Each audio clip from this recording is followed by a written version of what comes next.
Tonight we do have Brother Tim Adams, who's an expert in a lot of things, not too many things he's not an expert on. He is a very, very successful businessman, very successful pastor, running about 300 people in Greater Memphis, just south of the border there in Southaven, Mississippi.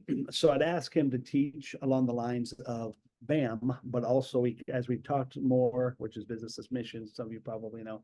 But as we talked more, it kind of developed into how about we just do a general overview of doing kingdom business, including church things and business things. A lot of times they'll go hand in hand, and these days, a lot of ways the gospel is funded and move forward is because of businesses that God blesses, which of course is a biblical model. So Brother Adams is intimately familiar with this because he has been successful in all of them. So without further ado, let me just explain super quick. Typically our format is I have the speaker teach a lesson for 45 minutes, and then we'll have a designated Q&A time at the end. This time, it seemed good to the Holy Ghost and to us, as Paul would say, to actually do more like an interview thing. So I have a number of questions I'm going to ask Brother Adams, and people can feel free to chime in. I suppose raising your hand is an option. Usually I deal with kids, and we have protocol, but I'm not going to treat you like kids. So if you have a question, just let us know. You can jump in, and we'll certainly do our best to answer your questions. So without further ado, Brother Adams, thank you so much. Appreciate you joining us. And as I said, he's from Southaven, Mississippi, by way of Little Rock and Ozark. I think it was Ozark you pastored in there for a little while, several years. So anyway, we're going to start. You got any greeting opening comments before I start with my questions? Well, thank you, Brother Anderson, and I appreciate the opportunity. I count it an honor, and certainly love Brother Anderson. He's been a friend for, I guess, many years now, and it's good to see each of you. As you guys would talk, I'd see you pop up. Unfortunately, my computer has a glitch, and it has never let me download Zoom as the app, so I'm on the online browser. Therefore, I'm limited to what I can see. So hopefully, if anybody does have questions, I'll be able to then see you as you pop up. But my apologies for that. But again, I count it a great honor. This is the first time I've done done this in this setting, and so me and Brother Anderson talked, and I just want to do my best to share my heart. I don't think tonight will be anything real profound, but I would like just to share some things that I feel like has worked for us here locally from a church setting and from a business perspective. And but again, Brother Anderson, thank you very, very much for the honor. Yes, sir. We're very, very honored you would join us, and there's more people popping in, so I love that. And just a reminder, everybody that has signed up for this class that's attending live, there's some that knew they could not attend, but they're still signed up. You'll have access to the recording, and also there are some notes we're going to get you as well. So it'll be very beneficial for you. So let me start with the first question regarding personal journey, and I will end up muting in between questions so that there's not feedback, etc. Can you tell us about your personal journey in balancing your role as pastor, as an entrepreneur? How did you find your way into both fields? I mean, typically, traditionally, and I don't want to spend too much time on the question because then we're limited time explaining the question, but typically the reason the question is people that are pastors are pastors. I mean, I've heard Tommy Kraft say, I never wanted to own a rental because just as sure as I did, the moment service started, toilet would need fixing. So how did you find your way into both? Because it works. So how did you do it? Well, I know it's not everybody's journey.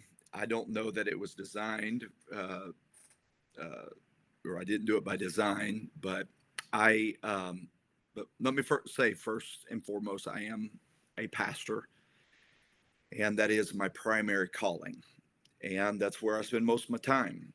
I've been blessed to pastor an incredible church, and right here in Southaven, I've been here for about 5 years now. Previously, we were in Ozark, Arkansas, which is a rural community in northwest Arkansas.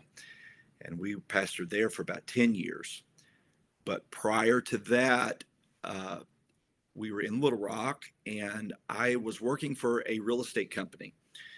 And I started learning real estate. And from that, I began to purchase property, and we started flipping houses and so on and so forth. So by the time I started pastoring, I was already in it. I had some experience, and we were already vested in several ventures, and so that's how that all unfolded. And then God called me to Ozark, and so we spent a lot of years there. And then the businesses would grow during that time, and we launched some more businesses. And then in the last 5 years, in here in Southaven, it's just continued that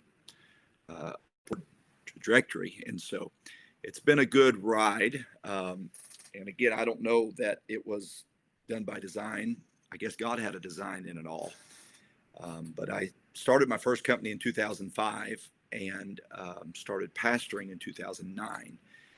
And so they've been joined at the hip ever since. Excellent. Thank you so much. 2005. I feel like you were pretty much a kid in 2005. How old were you when you started? I was 20.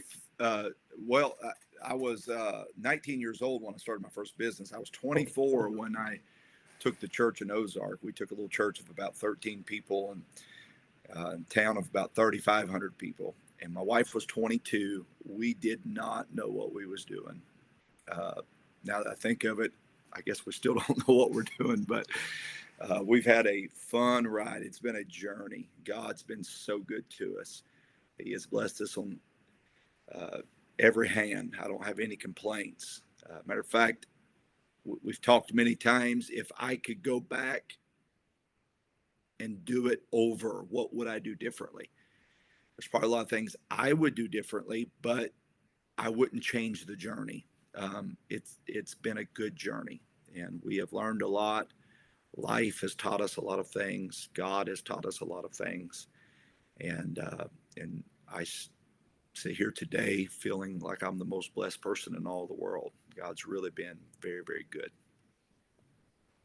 Amen. So, and I'm going to move on to the next question, but let me just ask you this real quick as a follow-up. And if anything comes to mind, again, people that are in our class, feel free to jump in and ask. But at this point, I know one of your biggest businesses is the land development business. Are a lot of your businesses hands off at this point? I mean, you said you spent the majority of your time pastoring, so that shows it's possible to have successful businesses and them not consume your time. So at this point, are they kind of on autopilot to some degree? Yeah, very, very much so. I mean, to some degree, I wish probably a little bit more so. But so I've got really 8 businesses, 7 that are thriving. One's a smaller side hustle. And in all of that, we've got good help. That's essential. And so in the business world, we know, of course, we've got to have systems and we've got to have structures. And there's got to be a process to everything. So I have tried my best to create those systems, especially with the real estate businesses, to where those that work in the real estate business for me, that they know what to do, when to do it. They know how to respond in certain situations. And so at this point, for the most part, I field emails, a few emails every day. Once a month, I pour over reports and, deal with partners and, so on and so forth. And so I've got a system down pat that has worked fairly well. Now, just like anything, as a business grows or as a church grows, you've always got to reevaluate those systems. And so that's where we're currently at. We're probably needing to shake everything up again and reevaluate, hire new people, create new positions. And so there's a learning curve in all of that. And we have, for the most part, as we have grown, we've implemented these new things, and it has worked to this point. Clearly it has. So, and I'd love to get into more about those systems, and probably this is a good time to ask the question that comes to mind. But let me stop here. Does anyone else have any questions about him? Any specific structures or systems you want to, I'm sorry, questions for him about these system structures? Would you like him to elaborate on, like, say, a real estate business? And I'm watching the chat. I feel like looks like there's a chat coming in. If not, or you can grab the mic. You don't have to do it, via chat. But if not, if nothing's coming out right now, can you give me just briefly an example of a structure that you have in place or a system you have in place? Just say for the real estate, a system for buying or a system for yeah, just any system regarding that particular business. I think that'd be helpful for us to kind of wrap our minds around what a system would look like. Yeah. So in I try to take the business and then I separate it into different departments, even if it's not a standalone department, as many departments as I can have in that business. Um, and then zero in and in writing, write the job description. So in the real estate business, we currently have 3 full-time employees. Okay. And they're able to run all of those businesses. Well, each employee really fulfills the role of, probably, I don't know, some of them, 8 or 10 departments potentially. But obviously, each department doesn't require a full-time employee. But having that structure and having everything in writing, the job descriptions, all right. Another thing that I say a lot, we have a staff meeting, and so we lay out the expectations in writing, and then I have this saying: expect and inspect. And so we set out the expectations of each one of those departments. Okay, what their role will be permanently, what their role is that month, and what it is that week. And then the following meeting, which is typically every week to 2 weeks, is we follow up on all those things again in an effort to make sure nothing slips between the cracks. Okay. And so I'm a systems kind of guy. That's not by nature though. I've made myself that through the years, because I learned the hard way that you can lose a lot of deals, and from a church perspective, you can let a lot of people slip through your fingers if you don't have a net to catch all this stuff. And so that's what that system does. That's what these processes do. And so and all of that correlates, in my opinion, to kingdom work. There's a lot of these structures and just the overall format of a small business that can correlate to kingdom work. And so I've brought some of those principles. One of the things I know I shared with you, Brother Anderson, was our organizational flow chart that we created. Of course, I got that from the business world, but we implemented it in the local church setting, and it has been a great blessing, especially internally, just to bring clarity to every single moving aspect of the church. And so I've tried to take those systems and those processes and that overall structure and apply it to the church setting to create that net to make sure that every T is crossed and every I is dotted. Yes, sir. And I actually am, I have that downloaded. I can pull that up real quick just to give people a quick Yeah, summary or overview of what you're looking at here. All right, let me Let me make sure make sure it's downloaded. So let me see here. There it is. Okay. All right, let me share the screen. I may have to put it on presentation mode here. Okay, that's like down there a little ways. Actually, no, I Go, guess. go up to that first or second page. Okay, Uh, go to that second slide. okay. Yeah, that's your org chart. Yes, sir. Yeah. And so you see here, this is how in the business world or from the church, you can be more hands off. You see the pastor at top, and then we have uh, we have three full-time, what we call them administrators or admin assistants, okay, at the church. And then uh, reflected here, I believe, is 27 departments of the church. Okay, we actually have a few more than this, but in this flow chart, there's 27 reflected, and we have under each admin assistant, they're responsible for what falls under their category. In this case, 9 departments. So each department head reports to that admin assistant. And the 3 admin assistants report to me. Okay. And so I'm not fielding all the little things. Okay. So we took this approach from the business world and applied it to the church setting.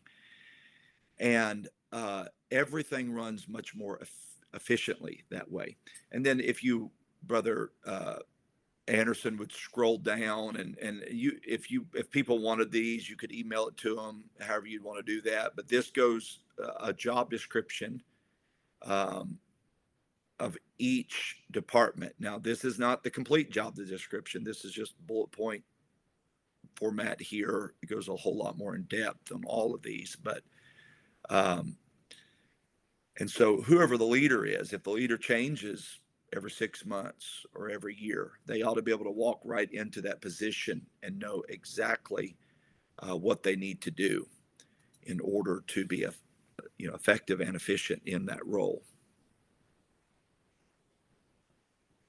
And so if I were to bounce back to this one, just obviously to summarize what you're saying here, if there's a problem in the maintenance department, there's maybe cleaning supplies or there's light bulbs out in the classroom or something.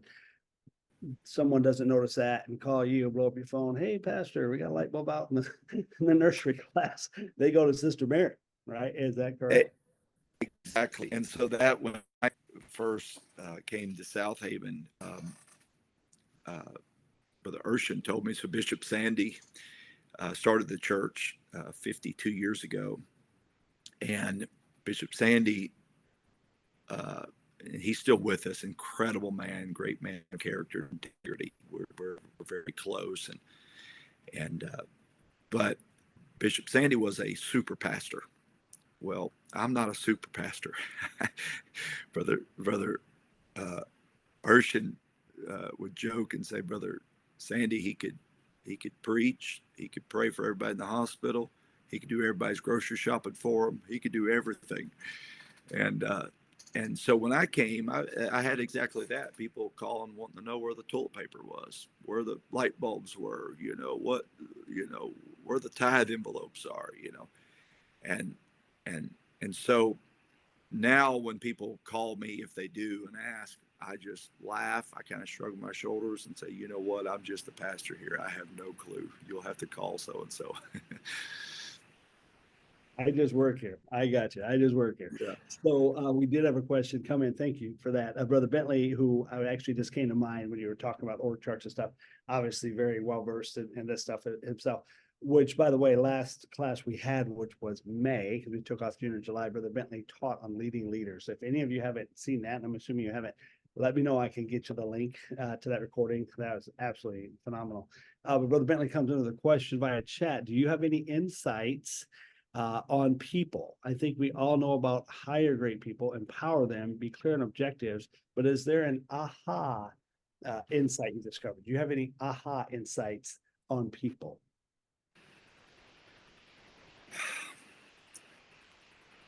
I think that can change. It's going to be a little different in the business world than in the church, to a large degree. But I guess a lot of those would correlate. You're wanting someone with honesty, integrity, loyalty. That's pretty rare in today's world. You really have to know someone to know if they're loyal is the problem. And so in church work, if you're hiring staff church, you're probably going to know that. But if you're just putting it out in the business world and interviewing 100 people, that's more difficult. I have had really good success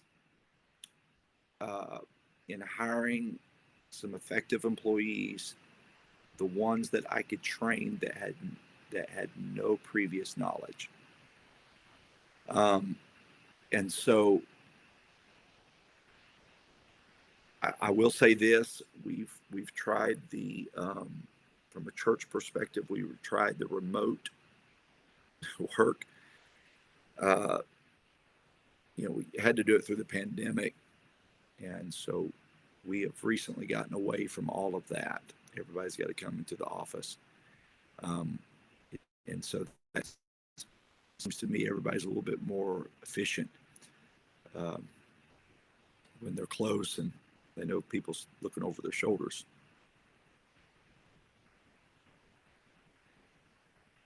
Okay, Brother Bentley, do you have any follow-up on that? Because I know you've done a considerable amount of hiring, having been in part of, corporate world for decades, including the biggest of the biggest, Amazon, etc.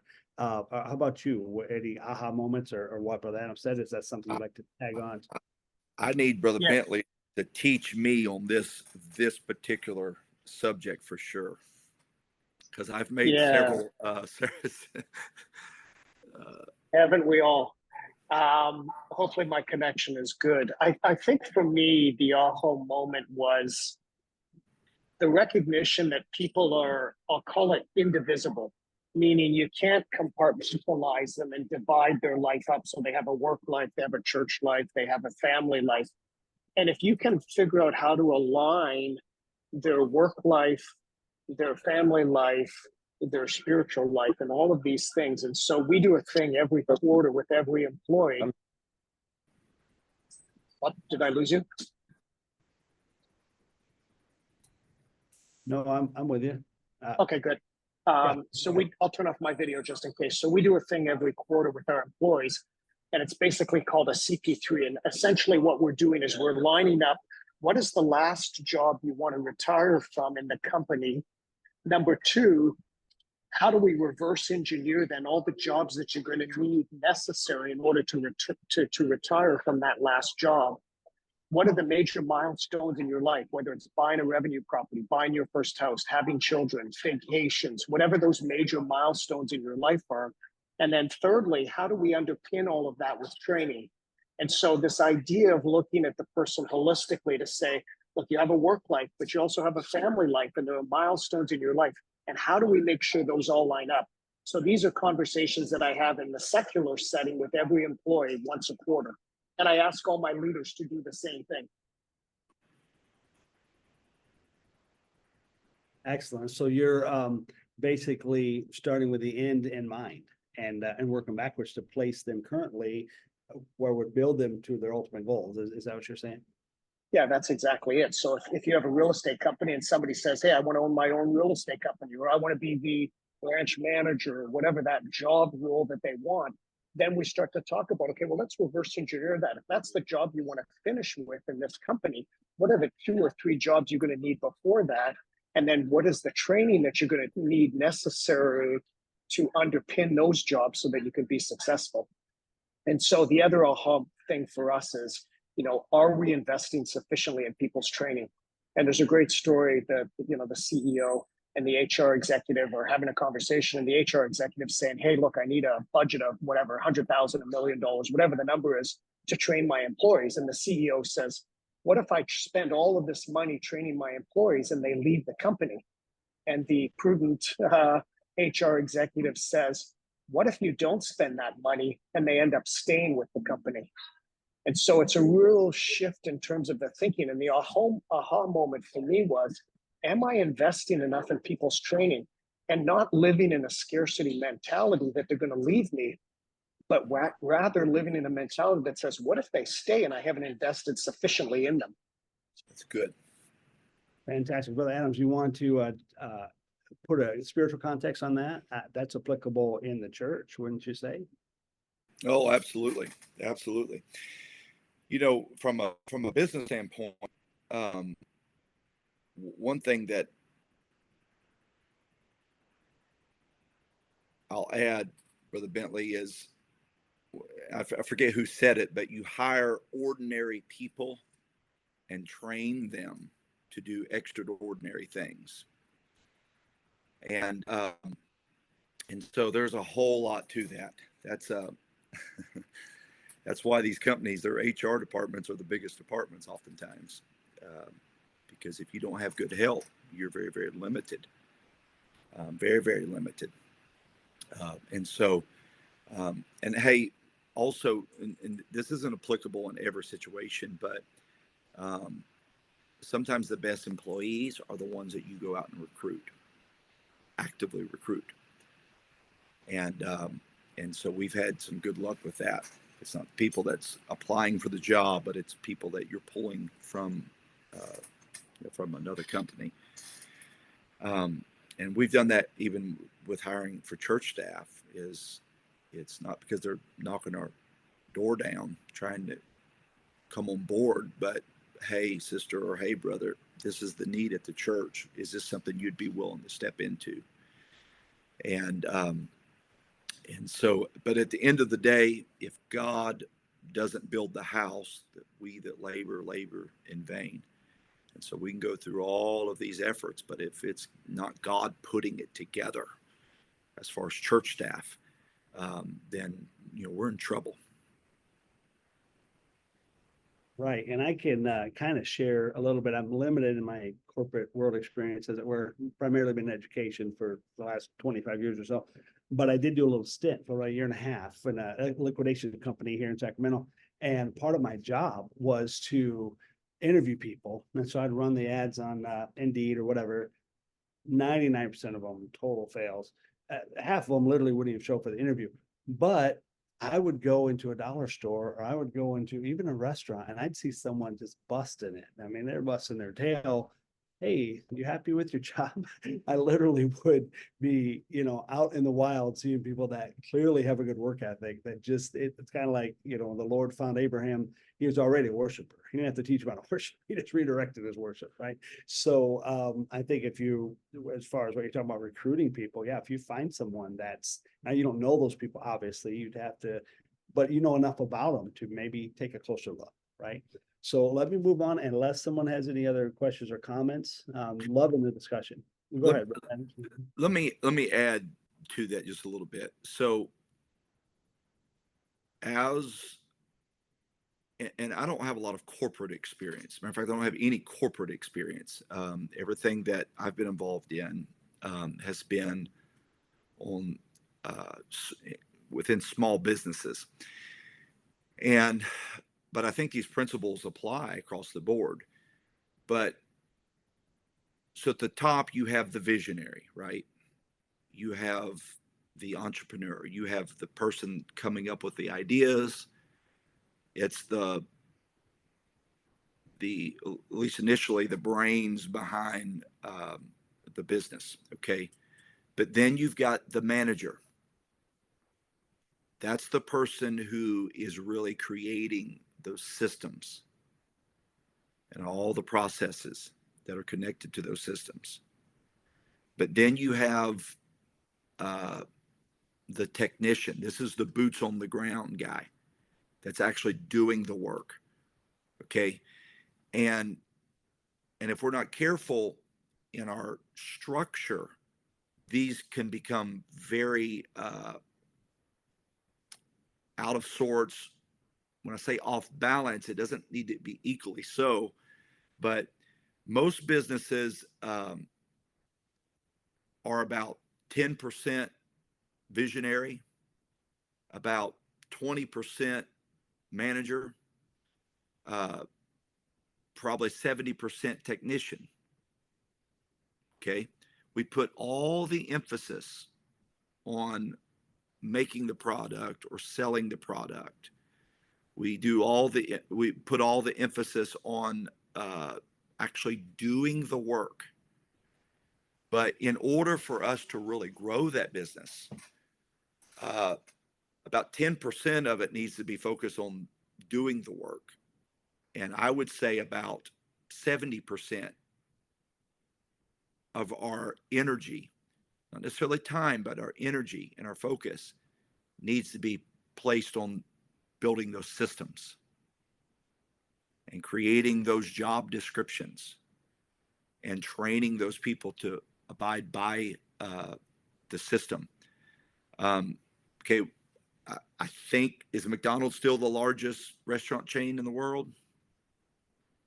I think so. I think Subway was giving them a run for their money, but McDonald's, Ray Kroc, I think it was back in the 50s, walked into this little hamburger stand and was impressed by the efficiency of how the employees were operating, and they were spitting those hamburgers out like crazy, and so on and so forth.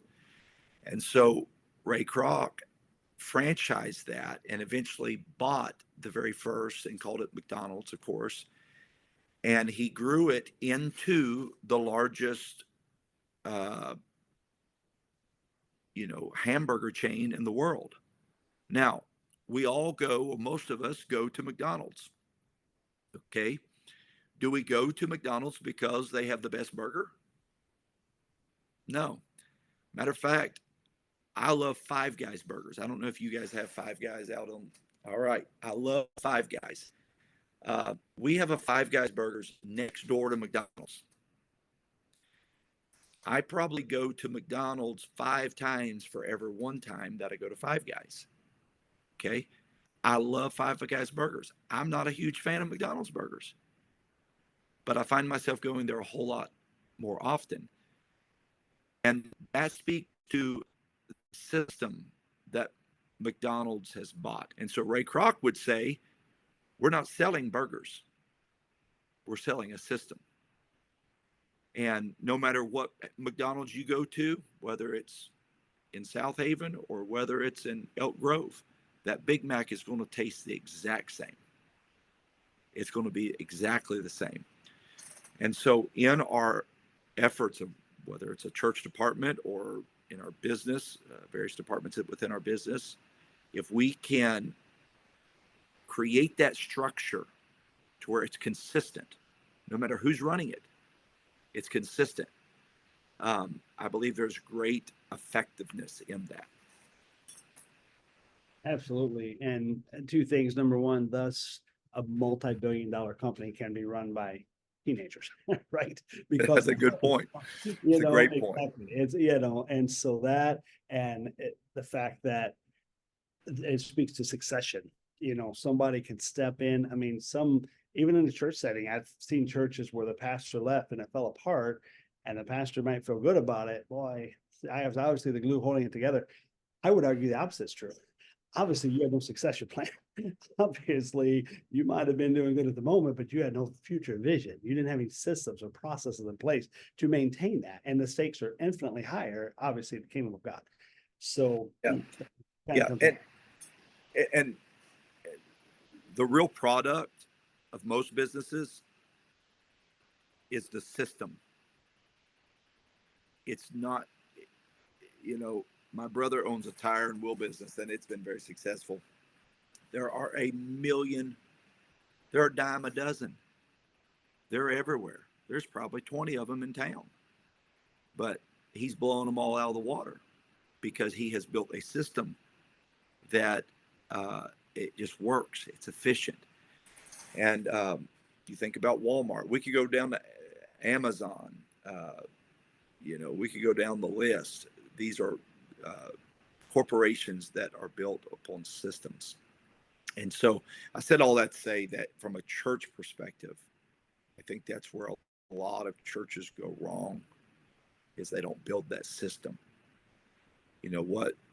I've been to a lot of churches that they don't grow. I grew up in some of them. And it wasn't because we didn't have talent. It wasn't because we didn't pray. It wasn't because we didn't have good church. But the behind the scenes, all the work behind the scenes makes a big difference. I'll say this, as we do staff meeting every Monday morning. If I miss a staff meeting, okay, especially for about 2 weeks, there's only 4 or 5 people in staff meeting. But if I miss a staff meeting, I can feel it in our church services after a couple of weeks. And so that tells me that what we are doing behind the scenes makes a big difference in the overall results.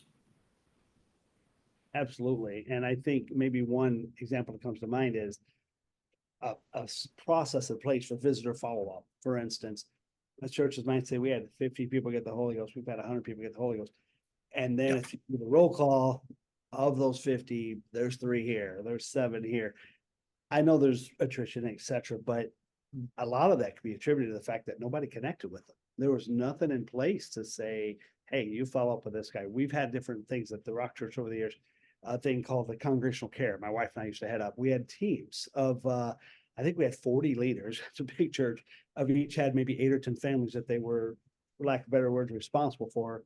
If they're not here, hey, see where they're at. And I'm talking about saints, but how much more with new people that need to be plugged in? I just texted a guy a couple of days ago, got the Holy Ghost a few months ago. I haven't seen him around, found out he's moving, okay. But if no one reaches out to him, I know the flip side of that is, and I've heard Brother Caleb Adams say before, if someone misses church because they're sick, don't expect the pastor to call you, because the scripture said, call for the elders to pray. So I get that side of it. I understand. I'm not talking about babysitting and micromanaging, but it's something as simple as a system of, hey, these people got the Holy Ghost. Let's have a week or 2, a month, whatever. People follow up, try to get them connected in a Bible study, connected with a small group or whatever. I think that maybe is an example. And I've got many more questions than I got to, but I'm loving the discussion that I've gotten to so far. Any questions? Okay, there's a chat. Beautiful. Yeah, let me do that. Chris Lombardo, what is your thought about placing the right people in the right position? Well, again, I feel like I've done well in some cases, and it's been a disaster in others. So my wife previously sent me.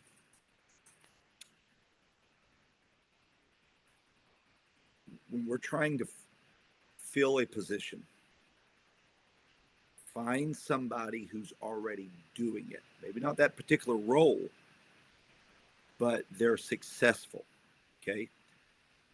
By nature, I don't know if I'm just too soft or what it is, but by nature, I find that person that's in need right then. And I want to, you know what, I'm going to train them, and this will be a blessing to them. It'll be a blessing to us. And my wife will be the one put the brakes. Wait a minute. You know what? If they don't have anything to do right now, there's probably a reason. Okay. And so you've said it, or you've heard it said, if you want something done, find the business person that you know to delegate it to, And so I think that principle can be applied to plugging the right person into the right position. What are your overarching qualifications, though, that you're looking for? If it's a sales position, it may be completely different than the guy that's just an IT guy, and so that doesn't like talking to people. And so you've got to figure out exactly what the position is and determine what your overarching qualifications are for that position. Brother Chris, any follow-up thoughts on that or follow-up question? And you can feel free to use the mic. Yeah, so we use the DISC personality evaluations assessments. And we placing the right people in the right place. You certainly don't want to put an 80-year-old ex-mechanic in the you have an opening in the nursery. Probably not the best person to put in there if it's an open spot. So we just make sure that we put the right people in the right position in our business, and we use the DISC personality profiles.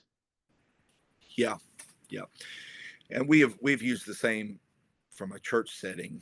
The worst thing you can do is try to put somebody in a position and set them up for failure. Me and my wife, we taught Sunday school for about 6 months when we first got married, and I hated it. Because I hated it, I didn't put my heart into it. Okay, it just wasn't my cup of tea. Um, and and so we've got to be careful not to plug people into something that they hate. Hey, I believe when you go to work every day, you ought to enjoy it. Do something that you're passionate about. And so, but again, all that goes back. A lot of this goes back to the system that you create. Every employee should know their exact duties and their relevance to the set goals.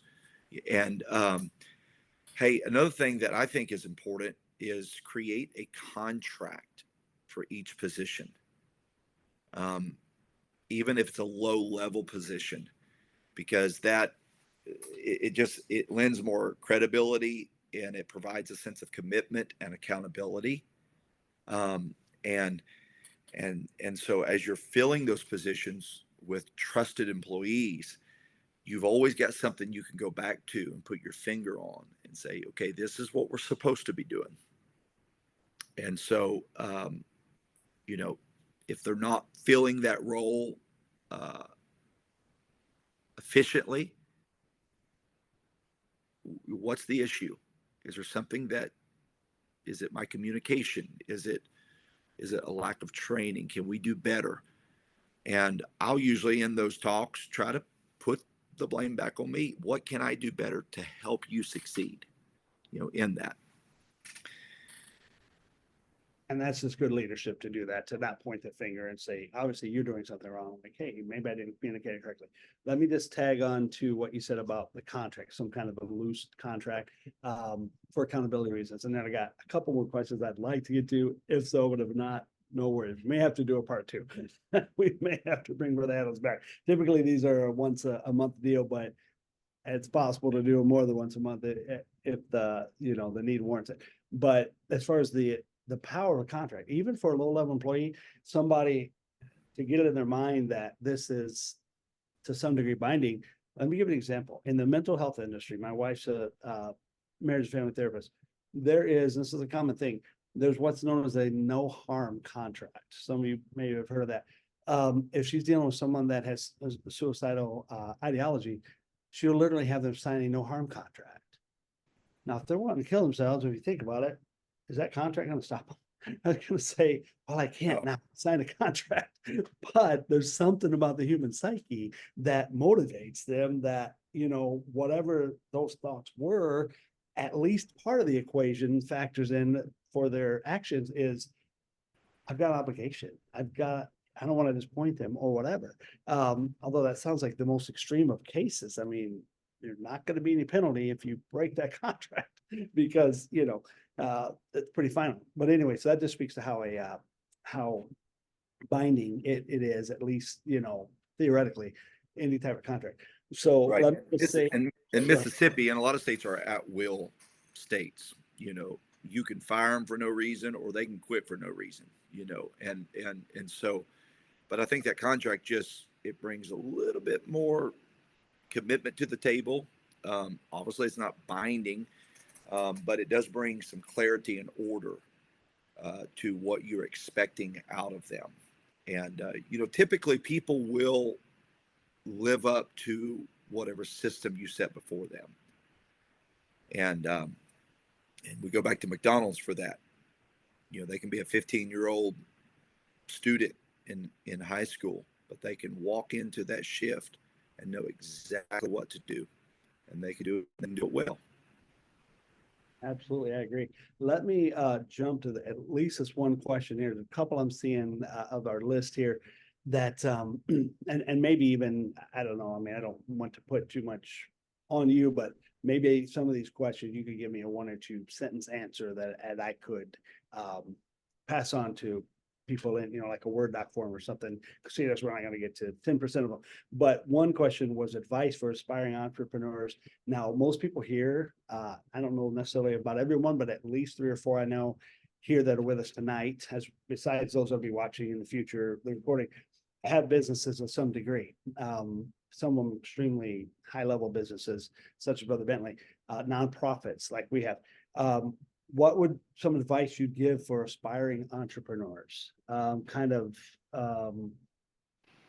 someone's or an entrepreneur wanting to step into ministry. What can you speak to that, Brother Adam? Yeah, and I know this is there's a whole lot that I could say here. First of all, and I'm a big business as mission guy. Okay, it's a passion of mine. The first thing I think a person needs to do if they're wanting to start a business, or if we currently have businesses, is commit that business to God. Matter of fact, we need to have the attitude that this is not my business, but this is God's business. He's the owner of the business, but I'm just the employee. Okay.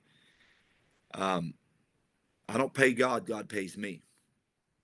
Okay. And so when we look at it from that perspective, it makes us want to be a good steward of our time and our resources, and how we manage that business. It's going to matter all the more when we know that that's God's business. And turning that business into a tool that God can use for the mission, I think is a big deal. Another thing that I think is important is surrounding yourself by other entrepreneurs. Okay. People that think bigger than you think. They dream big dreams. Okay. What do they say about the average income? If you take, I think, the 5 people that you're closest to in life, like your 5 closest friends, and you average their income, it'll be the average of your income. And so every one of us can be influenced. And so I told somebody that one time, and they said, well, I need a new friend or 2. But by you surrounding yourself with a lot of successful entrepreneurs, it's going to raise the bar high. And ask a lot of questions. You'll start thinking like them, and you'll start acting like them. Hey, another thing that's so important is networking. Every substantial business deal that I've ever done, I can always track it back to its roots. We're in just a little, seemed like meaningless conversation with somebody. But it was a God moment. I didn't know it at the time. Sometimes it took years to realize that, but it was God putting some things together. And so don't be afraid to step out of your comfort zone and network with people. And don't do it with the attitude, well, it's all going, what can they do for me? No, have the attitude, what can I do for them? What can I do to invest in their life? And by that, God will allow you to build some relationships with people that will help enable you and ultimately propel you down the road. You need to create a good business plan, put it on paper. That's very, very important. Okay, this is all small business tips, but You need to have a financial plan. Um, and you really need to do a financial statement on yourself, I think, every 6 months to 12 months. And it could be depressing at first, but if you know where you are every month and you see that trend, uh, it's an incredible thing. Of course, the bank's going to ask for it anyway, so you might as well have it ready if a deal comes up. And so that's a big deal. Counsel with your pastor concerning any business ideas. Your pastor may not have a clue about the particular business that you're hoping to start, but he does have the mind of God, and God give him clear direction. I had this one time that literally was going to be dumped in the lap of my wife, and it was a business that had been there in the Little Rock area for like 30 years. It was a wedding dress, a bridal shop, and the owner was retiring. She loved my wife. My wife had worked there in previous years, and literally all we had to do was buy the inventory. Like $25,000 worth of inventory. We had the building and a complete business, and my wife loved the business. But I took it to Brother Holmes. We went through the books, and it was a substantial income. It would have been a great deal for my wife. But Brother Holmes said he didn't have to pray about it. He said, I don't think I'd do it. He said, something don't feel right. And for us, yeah, I was kind of taken back. I was shocked. But it wasn't just a couple years later, God called us to Ozark. And if we would have had that particular business at that time, there was no way we could have navigated all that. And Brother Holmes didn't know it at the time, but there was something he sensed in the spirit. And so I think there's a whole lot that could be said there about seeking counsel. In the multitude of counselors, there is safety. What an incredible story, and I love that. Never discount the role of the man of God. I mean, it can look like the best deal ever, but God's already ahead. 2 years, 5 years, 100 years, and even though Brother Holmes was not privy to your call to Ozark, the Holy Ghost let him know. You know what? Don't do it. Even though everything else looked checked out, as it were. So we're getting close to wrapping up our time here. Thoroughly enjoyed it. I do want to open up I know I've been kind of opening it up for questions throughout, and there have been some, but we're going to give you another chance for some questions. And maybe I'd like to hear if Brother Bentley had any observations throughout as well. And if you don't know, he has a company, a shoe company called Vivo Barefoot, who has the rights to all of Canada, if I'm not mistaken, deals with pro athletes, etc. Very, very successful. So, and he really has been instrumental in our Apostolic Life and Leadership development, marketing, etc. So I always like when he's able to join us to see if he has any thoughts, particularly at a topic like this. Brother Adams, thank you so much. It's been tremendous, and we're not closing yet, but I want to see if Brother Bentley or anyone else has any final thoughts, and then we'll bounce back to Brother Adams for the close. But Brother Bentley. Well, so much great information. This 50% of our waking hours, so for all intents and purposes, 50% of your life is spent in some sort of financial pursuit. And so I think getting this right is really, really important. And there is a spiritual element to it. And there's a totally life integration that happens around work, whether that's for outreach, or whether that's for economic benefit, whether that's for your personal development. And so getting this right, it's such an important topic. And I don't think we talk enough about it. So thank you, Brother Adams, for all the great insight that you've provided. I don't want to, add to it. There's lots more we could talk about. What are the 3 essential ingredients for work? What do people need when they think about work, this pursuit we call work? And there's a whole subject around that in terms of autonomy, mastery, and connection to the purpose that we could double click on and talk about. But I think it just behooves all of us to think about that if half of our life is engaged in this activity we call work, it's time we get very intentional about it. And I'll leave it at that. That's good. Absolutely. Brother Adams, final thoughts for us, my friend.